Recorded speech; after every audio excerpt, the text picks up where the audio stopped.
Well, good morning, everyone, and welcome to this Med Dialogue. This morning, we're going to discuss how to rethink the energy sectors after the shock of the Covid-19. As you know, this session about energy has been one of the focus of Med, even from the very beginning of these meetings physically in Rome. And the reason is that energy is seen as a powerful tool of cooperation, of creating shared prosperity, of creating stability in the Mediterranean.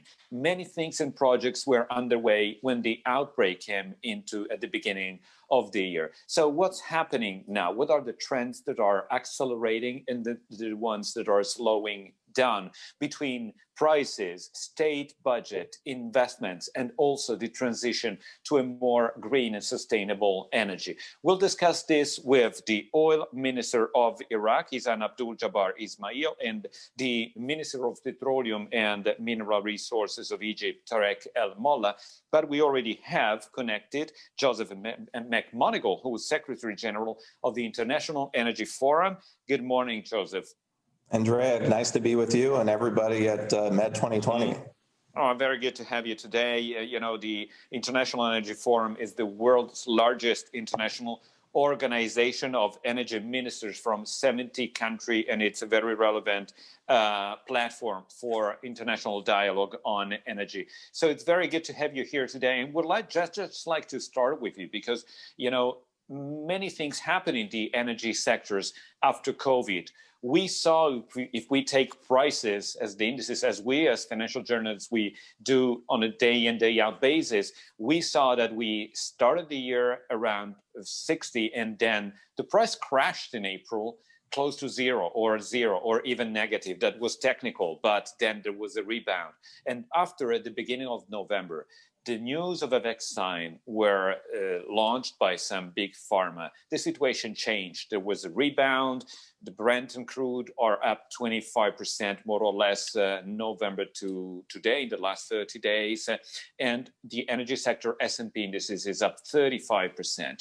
How do you see the current market conditions? Because today it's a kind of a special day. There's an OPEC Plus meeting underway. They discussed over the weekend, and they will probably announce in a few hours their decision. How do you see the current market condition? What was the reaction of the market? Yes, to COVID on one hand, but also to the idea that sooner or later the world will get back to, people driving, people flying, and ships traveling a lot with goods.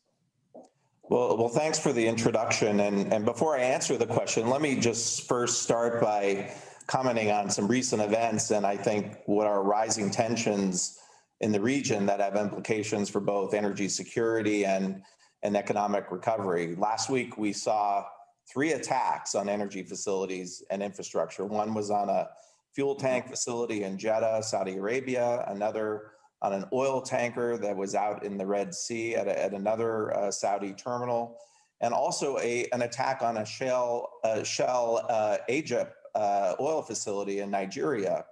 And then, of course, this weekend, there was the assassination of one of Iran's top nuclear officials. I'm really concerned that we're in a critical period here, especially with the transition to a new administration in the US and those that unwisely might seek to take advantage of the situation. So I would say, to start off, in answer to your question, I think there's tremendous geopolitical risk at the moment. And I would urge restraint and caution on all sides. From an energy perspective, these events also serve as a reminder to both governments in producing and consuming countries, as well as the global energy sector generally, of their responsibility to maintain energy security and market stability in ever more complex and interconnected world markets. And more importantly, I think global economic recovery depends on these critical energy infrastructure facilities, including these production, upstream facilities, refining, transport, and ports, as well as free and safe passage in sea lanes, one of the topics of the East Med today. So back to your question about COVID in particular, because I think the events that I just talked about really add to the risk that's been created by the COVID pandemic. which as you noted, has brought energy demand to historic lows.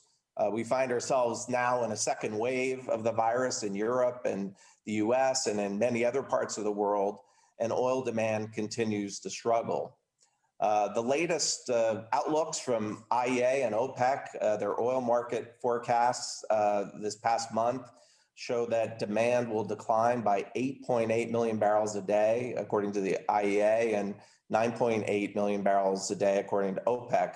That's the largest decline that EIA has given since April, and for OPEC, it's the largest decline of the year.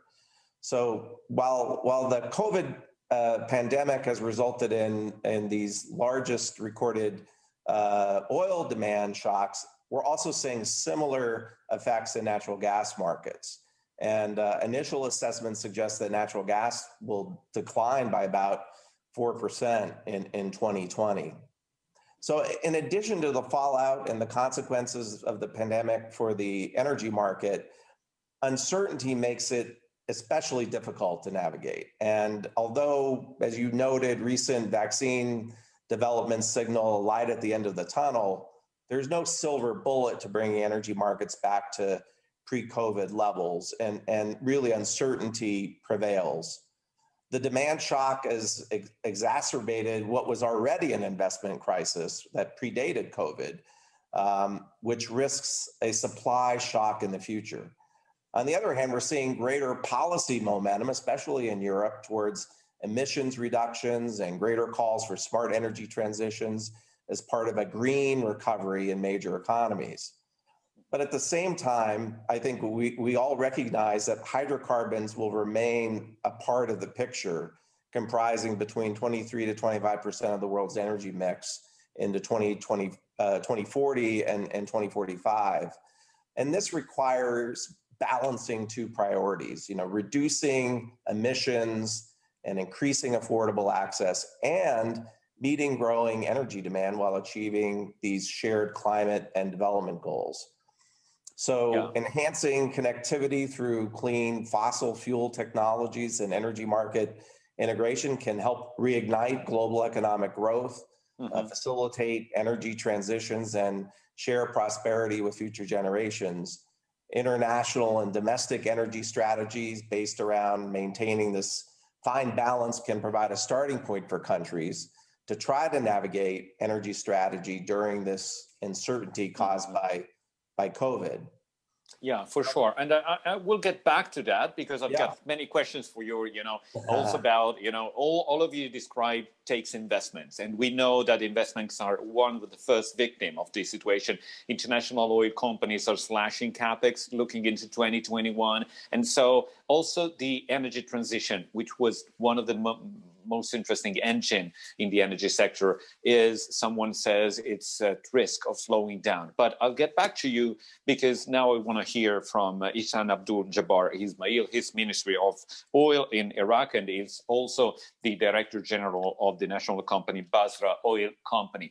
As you can imagine, today there's this big Opal Plus meeting underway, and the minister has been asked to join the meeting. So what he could do is to tape a video that he just shared with us. So just listen together to the Minister of Oil in Iraq. Good day. Thank you to invite me to attend this very important conference, and I'm sorry to not attend this conference directly due to some another meeting program. I'm Ihsan Abdul Jabbar, the Minister of Oil in Iraq, Prime Minister Deputy for Energy Sector. Iraq is one of the biggest important oil export in the country, in the worldwide. As a country, we were part of OPEC establishment in 1960, and now we are the second exporter, as you know, for the oil. Really, it was very challenging time during the last 5-6 months due to COVID-19 lockdown and what the bad story of oil price fall down. Alhamdulillah, there is some hopes that the energy market will be recovered within the next 3 to 6 months. Iraq within this time was challenging also its commitment to OPEC. OPEC cut. There is more than 1.2 million barrels of oil, of available oil. You cannot produce it due to the OPEC commitment. In the end, OPEC commitment is come to be fair for all, fair for the exporter, for the importer, for the consumption market. Iraq is, till now, even with the challenge, Iraq insist that Iraq will stay committed for OPEC requirement and OPEC outlook.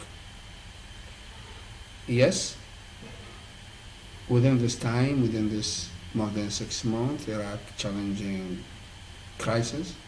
I can't say economic crisis, and this economic crisis impact was for all the Iraq, even with the IOCs. There is some delay in commitment, but we still have the power to balancing this commitment with the IOCs and to pay back all the investment within 3 months. Iraq tried to be one of the balancing exporter to keep the energy market stability, and we do our best with our partner Saudi Arabia and Russia and the other exporter to keep the energy market balancing and to avoid any more fluctuated. Iraq also have its methodology and strategy about changing to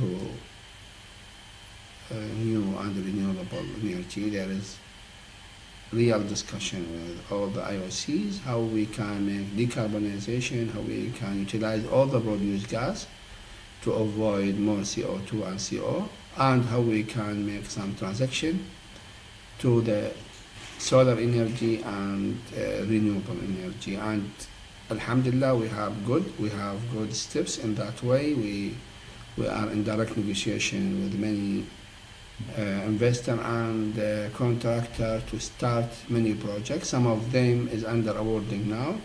Yes, it is a small, not more than 300 megawatt, but it is good starting in the energy market. Our target is within 2040. Within 2040, we have to reach 20% of our energy production to be, inshallah, from solar and renewable energy. We speak about 50 gigawatt energy requirement, 50 gigawatt of electricity requirement in 2030. Iraq is 40 million in population, and we have 2.5 growth per year. Growth, and that means in 2040 we will reach more than 50 million in population. Iraq is big market, and the investment in the solar energy and renewable energy is one of our target. We try to enhance the investment law in principle and in details to make more to develop the investment environment and to make it more healthy. Thank you again to give me this room to speak about Iraq now and the future. I think as normal, Iraq will stay one of the biggest energy area worldwide. Thank you. Well, thanks again to the Minister of Oil of Iraq, Abdul Jabbar Ismail. So, Joseph McMonigal, we heard again how important is the oil industry for Iraq, which is the second largest oil producer, and even including the cuts in production decided by OPEC, they are kind of a 3.8 million per day. But according to market sources, the output, the potential output of Iraq oil fields is around 9 to 10 million barrels per day. So clearly, the resilience of the economy and the dependence of the economic growth to oil resources is really high, as it is in all the main producer countries. So how do you expect this to affect also? You started with instability in the region, the situation looking ahead, and how is this changing the geopolitical aspects that are so relevant also given what happened lately, and what's going to happen with the transition to the Joe Biden administration in the US? Yeah, well, interesting remarks by the minister. I think he's an important component to this OPEC group that has a very important decision today in terms of balancing markets. So I'm not at all surprised he's had to divert his attention. But in answer to your question, I think the demand shock from COVID has had multiple effects on oil and gas markets. You know, from reduced prices, certainly, but also that means reduced revenue in government treasuries, significant weaker demand, and of course, the inflated stockpiles of the crude and petroleum products. Net zero strategies during the pandemic continue, I think, to gain momentum. We saw some really exciting announcements from some Asian countries on new targets in the fall, and we can continue to see greater traction in major economies as part of a green recovery that aims to build back better, as President-elect Biden would say. However, even amid these efforts to overcome the COVID impacts, challenges remain in meeting climate, clean air, and sustainable development goals.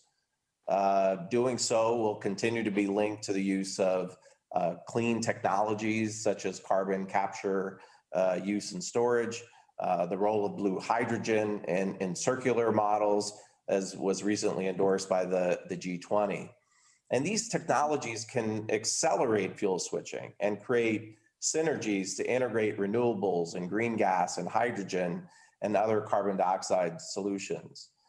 But meanwhile, like I touched on, and I think in terms of Iraq getting to that higher number that you talked about, more investment than 2020 levels is needed to change the course of really what looks to be a future of higher prices and increased market volatility. And this is at a time when governments and consumers are already feeling the economic impacts of reduced revenues.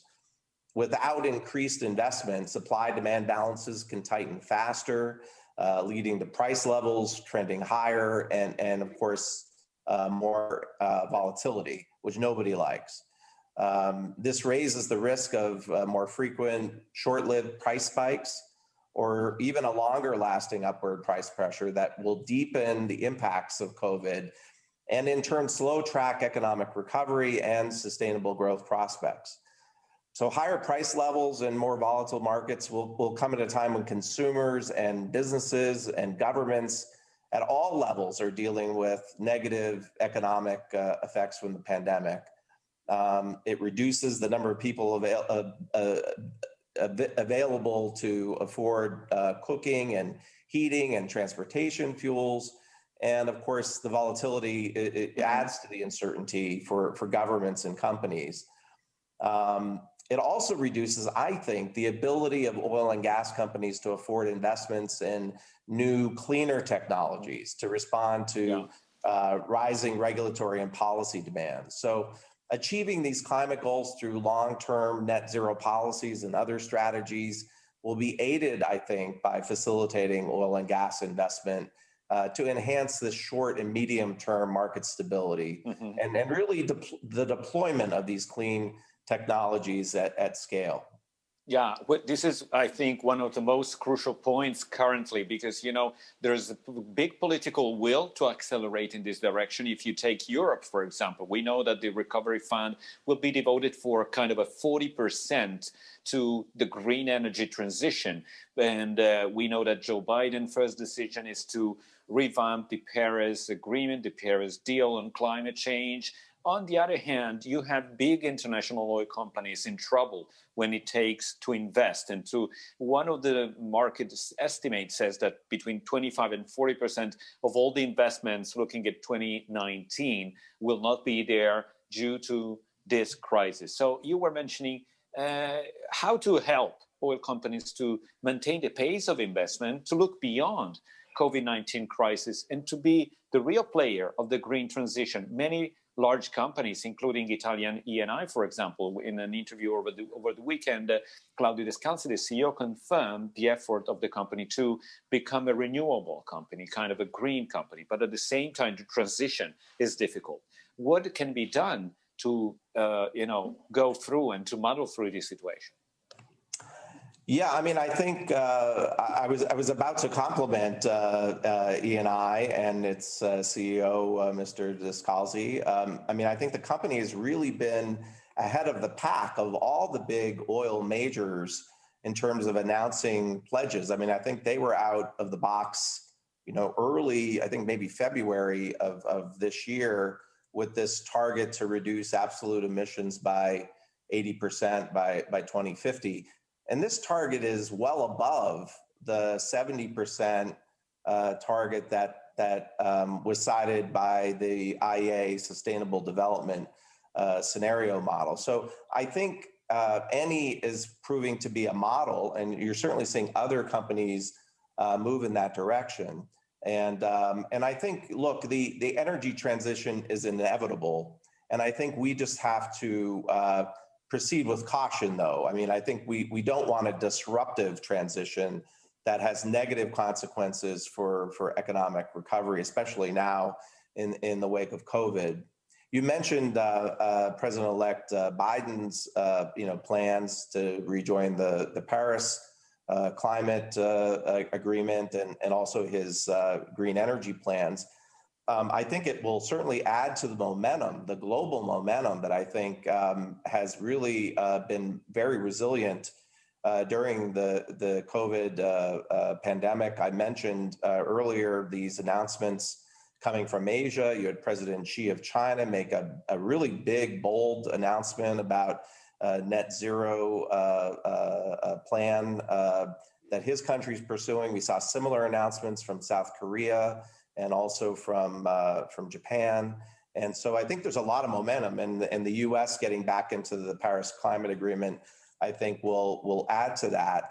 But the Biden, I think, plan that this $2 trillion investment in green infrastructure, I think is very clever, actually. And I think number one, it's from a practical standpoint, it's very needed. I mean, all of the investments in green and clean energy are great, but we need an infrastructure to be able to deliver it, to the markets that we need it. And certainly hydrogen itself has huge infrastructure requirements. But I also think from a political standpoint, especially in the U.S., as President-elect Biden is looking at either a Senate that will be in Republican hands or a tie. And so it's going to be difficult to advance, the agenda without bipartisan cooperation.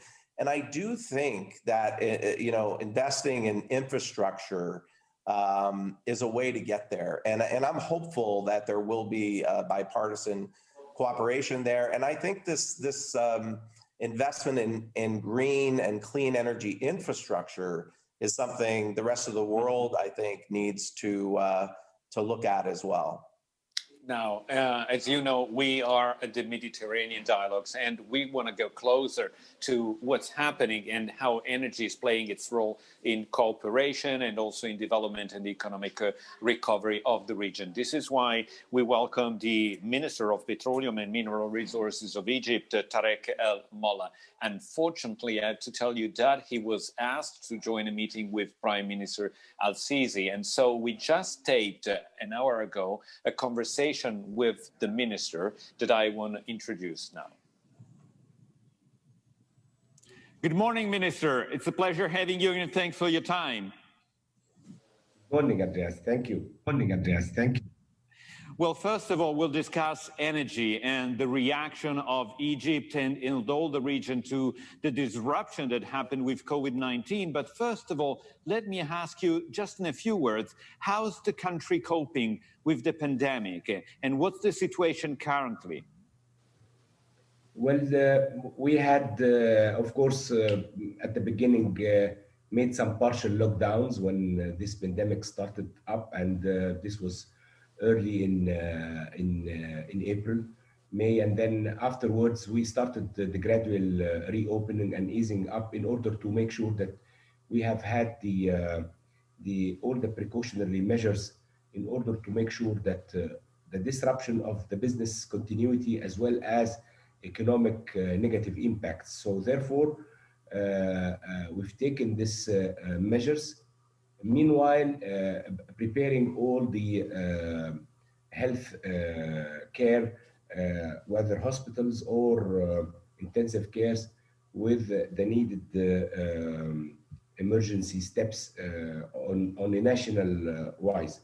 At the same time, we've been able to arrange for the task force for the employees to work with shifts, like 50% of the workforce to move and to rotate. Meanwhile, for women who are taking care of kids below 12 years old would stay at home because schools and nurseries were off during this, especially summertime. So we've made sure that we don't have many people engaged in the daily activities, but at the same time, there is no disruption of the business activities, whether in the operations, whether in the construction, whether in business and the banking system everywhere. So Egypt has been able to absorb and to accommodate this challenge, and meanwhile trying to avoid any negative impact on the health of the majority of the people.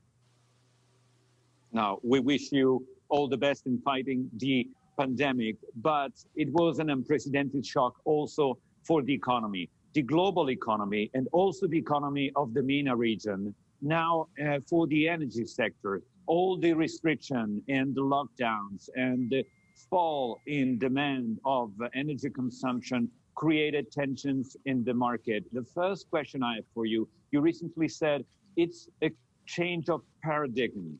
What do you see in the future of the energy sector after COVID? What the trends that were already there that are accelerated, and what has been slowed down, and how do you cope with also the tension on the prices sectors that created clearly a great problem for producing countries? Well, this is a good question. Of course, we all said that the world before Corona is not the same world after the COVID-19. So therefore, countries that were able to adopt themselves in order to make sure that they can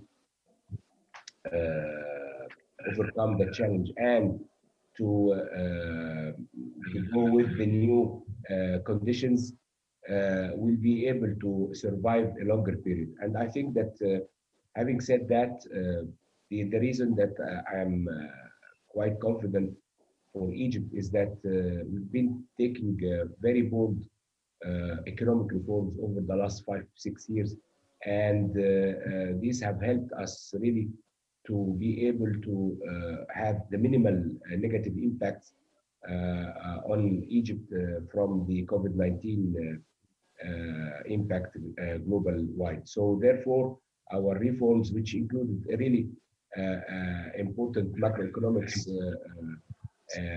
steps that we have taken, like the flotation of the Egyptian pounds, the reforms of the energy sector subsidies and restructuring.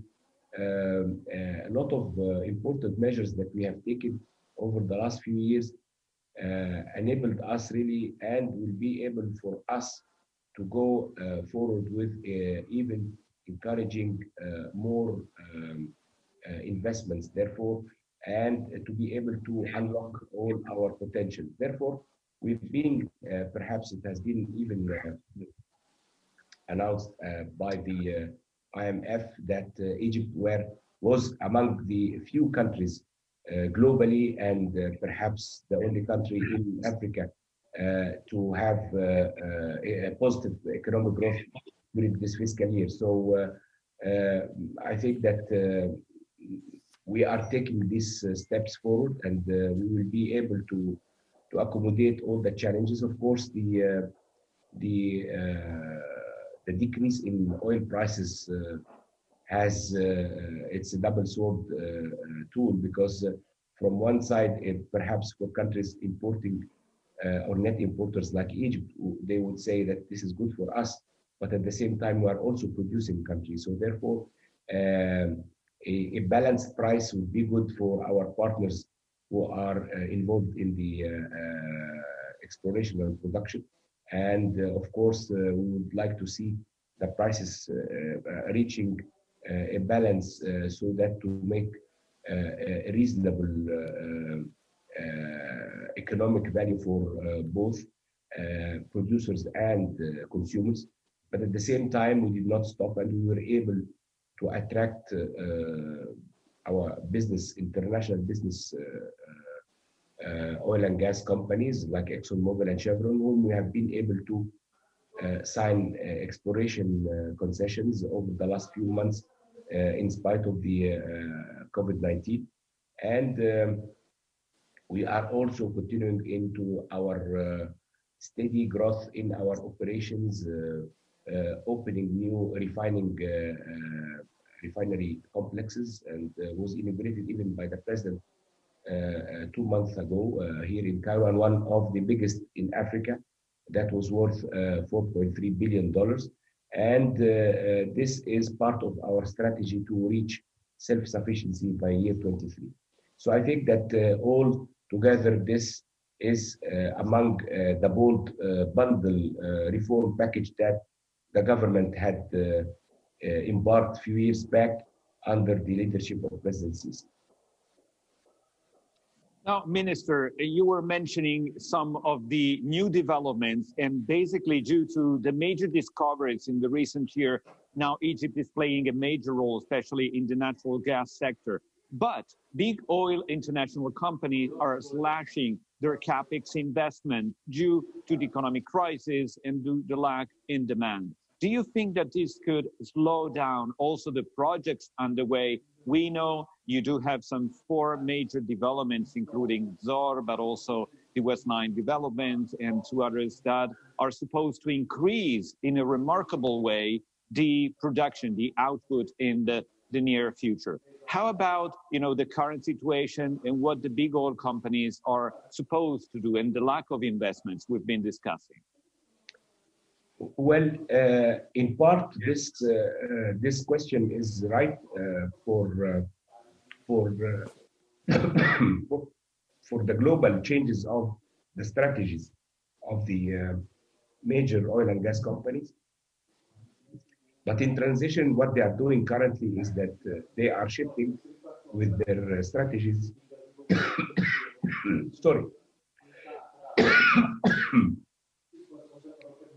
For renewables and green energy.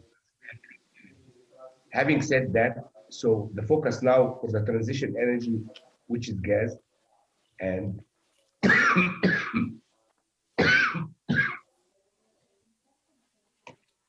No.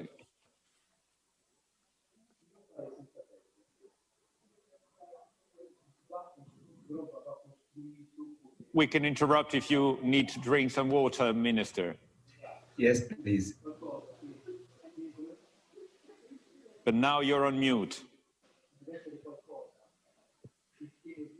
Okay, not a problem. Okay. We'll be back in a second.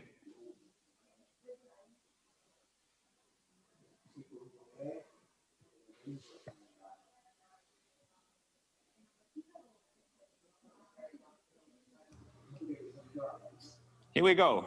Yes, sorry for that. Well, they have taken this measure of transition fuel, and which is the natural gas. So therefore, if you have seen us lately now focusing with our major partners in what we have incepted together on having the East Mediterranean, not only forum, but East Mediterranean strategy altogether. So therefore, when we see the major players like BP or ENI and Shell, they are all focusing on their offshore activities in Egypt. And lately, we've been able to get together also ExxonMobil and Chevron to join this big pool of major companies. And when they come, they will be working all together in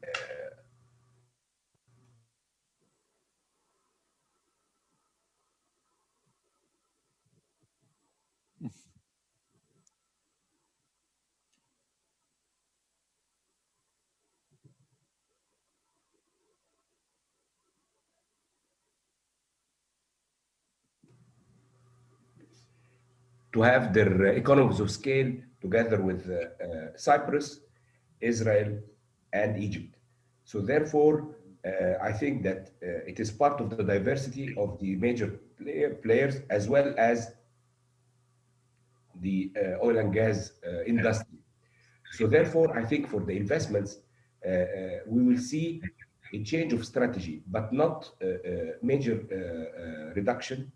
It is going to be reposition and reprioritize their activities by focusing more on regional business activities on natural gas rather than the traditional oil.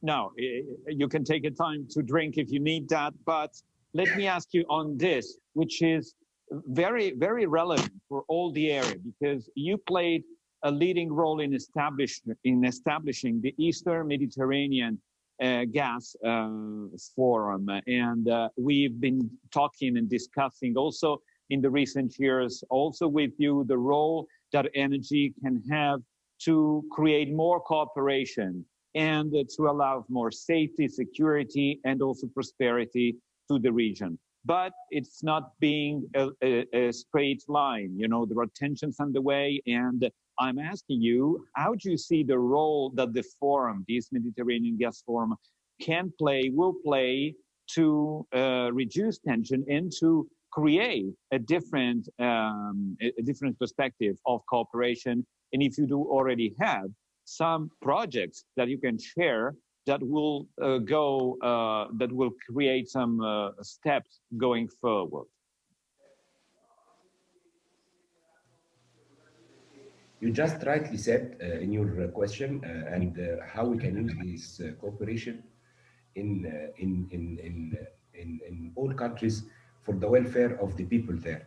So the idea of having this forum is really to have the founding countries and other countries that will join to have mutual benefit and cooperation, so that to have the gas as a catalyst, and that will be a source of wealth for the countries. So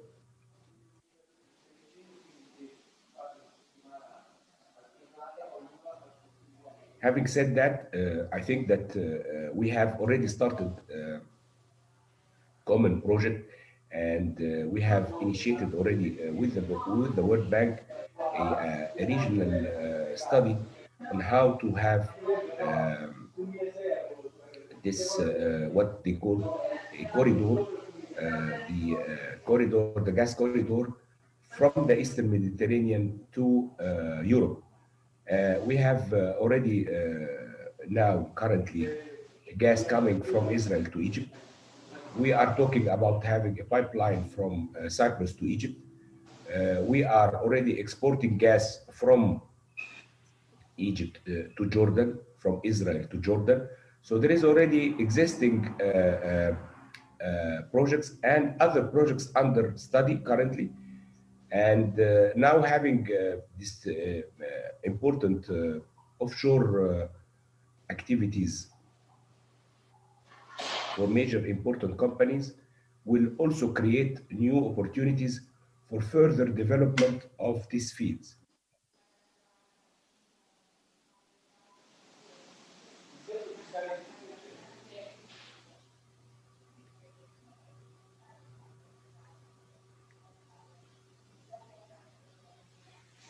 Let me ask you another question on this, and so you can also take a sec. Now, Minister, do you think that geopolitical conditions in the Mediterranean area are supportive of this effort to use energy as a powerful tool of cooperation and creating also peaceful conditions in the area? Or do you think that looking ahead in 2021, there could be some major obstacles or some areas of confrontation, as we saw in the past, that could also slow down this process? What's your sense of this? No, I think it will be, the gas will be really a pivotal tool for, for the countries to improve their cooperation together. Tensions will reduce at least between the existing countries or founding countries. I would say that one of the reasons that this will improve in the coming year is the willingness of major countries, super major countries, superpower like the United States and France to join this forum, whether as members or as observers. And this would give weight to the forum and give credibility also and give momentum. Having with us also the EU as an observer, together with the World Bank and many other countries that are now applying for whether observership or membership, will give this momentum to the forum and will definitely enhance and improve the cooperation between the countries. Therefore, we have we have identified through the advisory committee, which is a setup under the ministerial board. This advisory committee, which includes the regional companies or international companies that are involved in the East Mediterranean, and they have started already to identify potential projects of common interest in all these countries, and there is a big future for these projects. This is from one side. From the other side, what we are aiming is to be really an alternative, reliable source of natural gas to Europe. Having said that, we are working together in order to develop the gas in the Eastern Mediterranean to monetize it through exporting it by our LNG terminals until a possible pipeline project could be done. So I think I'm of the opinion that this forum would be the good reason and a good platform for further cooperation and would be a catalyst for peace for these countries. Thank you.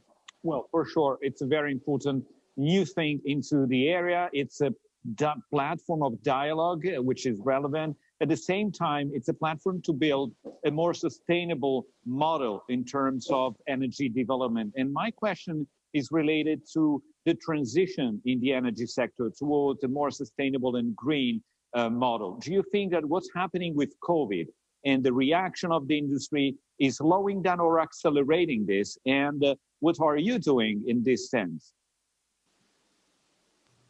Well, of course, the COVID-19 had slowed down a lot of things. And the fact that people are not able to travel or to meet of course, except through video conferencing, has also limited the ability to conclude the deals. However, I think with the new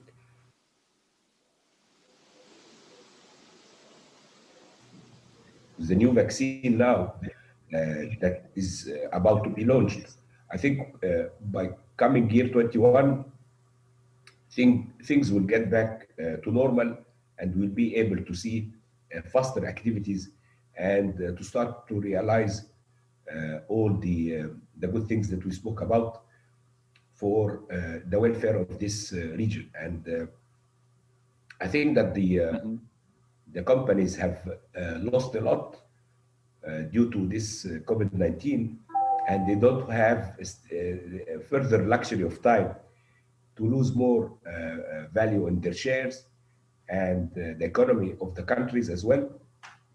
So we will all be looking forward for accelerating the process. And I'm very optimistic for the year 21. All right, just let me ask a very fast couple of questions to conclude, Minister. The first one is about the role that Italy can play in this scenario, because we know that Italy is one of the partners of the East Mediterranean Gas Forum, but it's an historic industrial partner also for the energy sector in Egypt. We read that there are new plans of investment by ENI for a big improvement in a plant. And what can you tell us in terms of these projects and the relation between Italy and Egypt in terms of energy cooperation? Well, Italy is a valuable and very important partner to Egypt. It is a founder member, of course, of the EMGF. Plus, we have to say that it is the gate to Europe. So this gas, when it is exported from the Eastern Mediterranean, so our gate will be through the networks of Italy, the pipelines network of Italy. This is number one. Secondly, of course, when we talk about our partner ENI, they are the biggest producer of gas in Egypt. They have been here in Egypt for more than 65 years. And they have created a reliable, long-term strategic partnership with Egypt, and a credibility that none of our existing partners have had, like ENI. Having said so, they are there and committed to Egypt, whether in the upstream activities or midstream or downstream. And we have many projects together, not only, as I say, in the exploration and production, but also in the downstream, when we talk about CNG marketing or fuels or lubricants. And I think we have a lot of many projects together to come. So we value the partnership with Italy, we value the partnership with the ENI, and as we consider them our strategic partners. Minister, lastly, what's your sense of the market conditions? You know, there's an OPEC meeting on the way. They're discussing if to extend curbs on production into 2021. Their market is pretty volatile. Do you feel like there's an oversupply or an undersupply in the market? And what's your sense of what the best decision could be for all oil producer countries? Well, because of what happened due to the COVID-19, of course, disruptions and sharp decline in consumption during the crisis was very deep, to the extent that when even countries started to reopen gradually, the producing countries were not able to control also their not all of them, of course, but to control their quota as per the OPEC Plus deal, because they have lost a lot of their budgets during this crisis. Of course, I think that there will be an extension to this to the deal in order to try to improve the prices as they have improved lately, just with having the news of the vaccine. And I think that as the momentum goes up again with the consumption gaining grounds again during 2021, but we wouldn't see a very big increase in prices, in my opinion, during the course of 21. But at least it will be around the 50s dollars per barrel, in my opinion, until the full year 21 gets back to what it was before COVID-19. So the consumption of 2019, let me say, by the end of the year 21. However, of course, the challenge will be for producing countries that new energy also has, due to technology, have also gained and grown during this time. So the challenge will be always there, and competition will be always there. But I think we, as the world, we will always be in need of traditional oil and fossil fuel up till the year 2050 or 2040 at least, as the major or the main energy source. Minister Tarek El-Molla, thank you so much for this. Thank you. Thank you very much. It was a pleasure. Thank you. Bye-bye. Take care. Bye-bye. All right, we had to rush a bit to tape the interview, so I'm sorry, apologize for some technical glitches along the way. But let me get back to Joseph McMoneagle to comment a bit what the Egyptian minister said. And first of all, the role that gas will play in the Mediterranean, East Mediterranean Gas Forum, where they all sit together, but we know that the area remain one of the most controversial for many aspects, from Libya to Cyprus, Egypt and Turkey on different sides, and US and Russia on different sides. And then again, France on one hand, Italy on the other. How do you see the evolution of the situation? Because this morning you reminded us that we are entering a kind of a dangerous phase from this point. Yeah, as I was listening to the minister speak, it reminded me that sometimes crisis situations impacting energy security also have the potential to create panic and alarm, but they also have the power to bring people together and to achieve cooperation. And I think, at least I'm happy to say that throughout this crisis, that the response of the international community has really been the latter. And certainly want to commend his leadership in organizing and forming the East Med Gas Forum. I think it will encourage cooperation and dialogue in this important region and sector. And I do think energy security and energy supply can be a source of cooperation. And so I think ultimately when countries think about their economies and their citizens, I think ensuring adequacy of energy supply and cooperation on these fronts, I think, is really always the winner. And I expect that a lot of good will come out of this East Med Gas Forum. We're actually helping the forum in its formation stages and providing some technical advice. And I look forward to participating in some of their meetings. Mm-hmm. Well, that makes sense. And we know that peace runs also on pipelines that are connecting different countries and demand and offer, which is a good point. But, it's not a straight line. There are something on the way to manage. And there was another point, which is clean energy transition. Do you think that this will remain a priority even for producing countries that today are so desperate to cash in and to reduce the fall in the budget that were mentioned?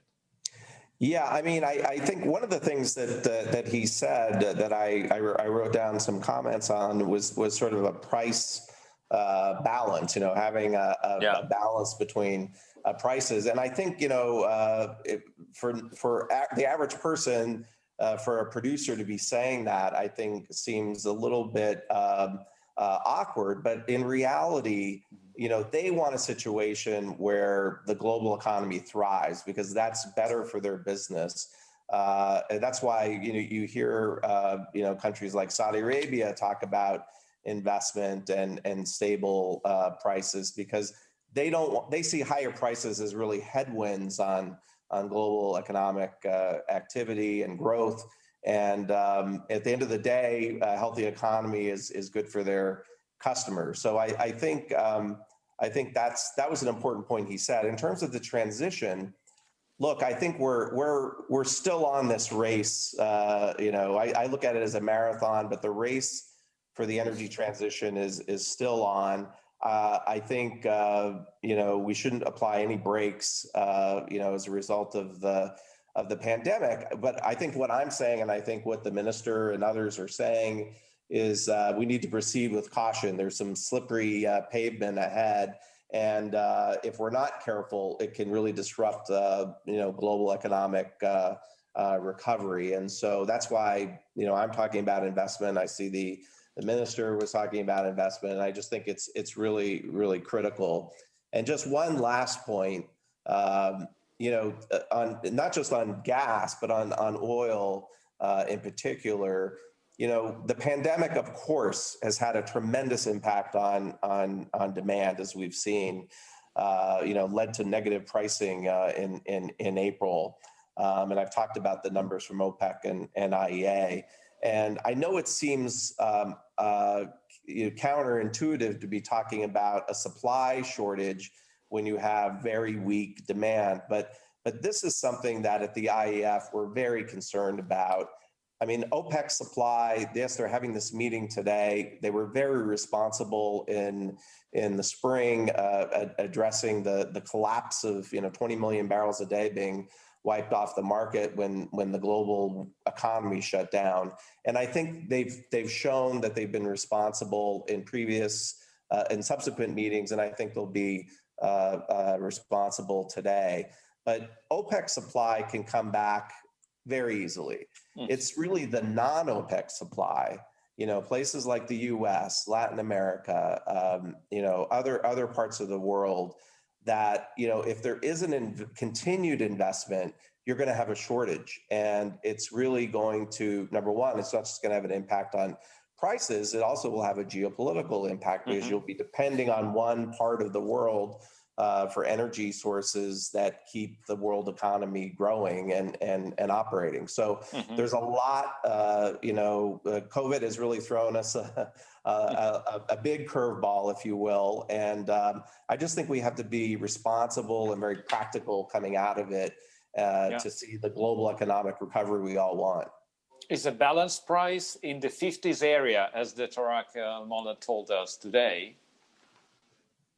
Well, I don't get into commenting on prices, but I do think OPEC has really what we worry about is market stability, because volatility doesn't help anybody. Maybe energy traders, but stable energy markets is what we want. And I think the action that they took along with the G20 in April really stabilized energy markets.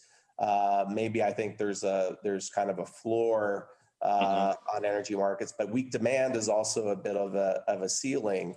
But I'm just worried that this is not a financial crisis that had long-term impacts on demand. This is a health crisis, and so I do think we see it in spurts. When the cases go down, you see demand come back quite quickly.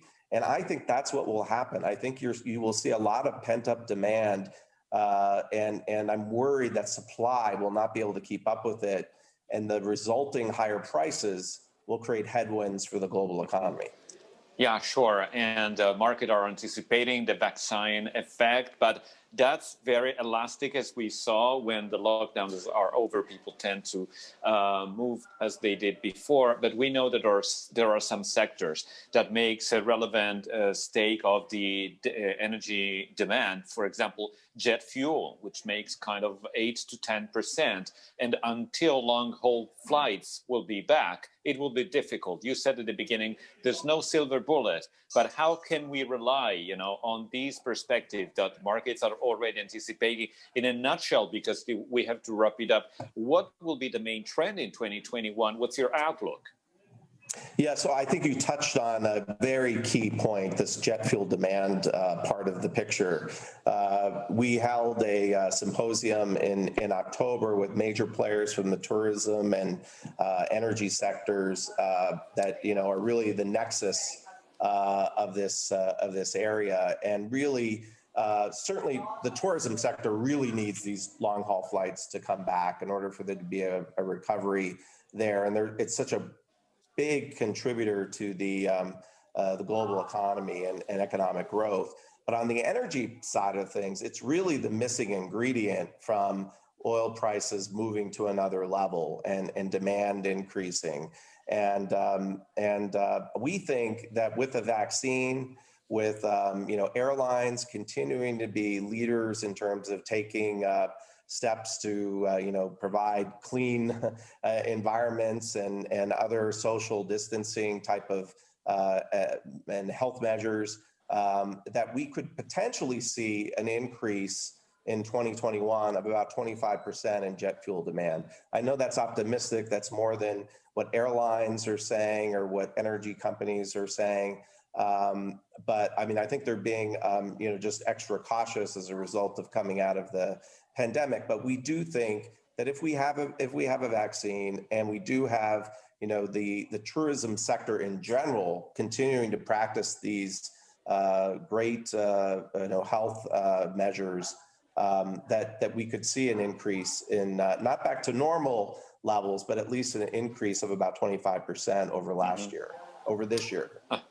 This will be crucial. So thanks also for pointing out this point. And Joseph McMoneagle, Secretary General at the International Energy Forum, thanks for joining MED this morning. Even with this kind of a strange panel today with two taped interviews, but it was great having you.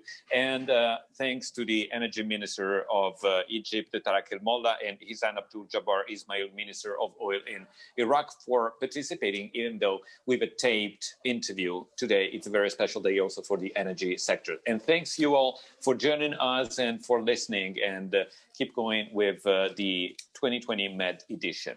Thank you.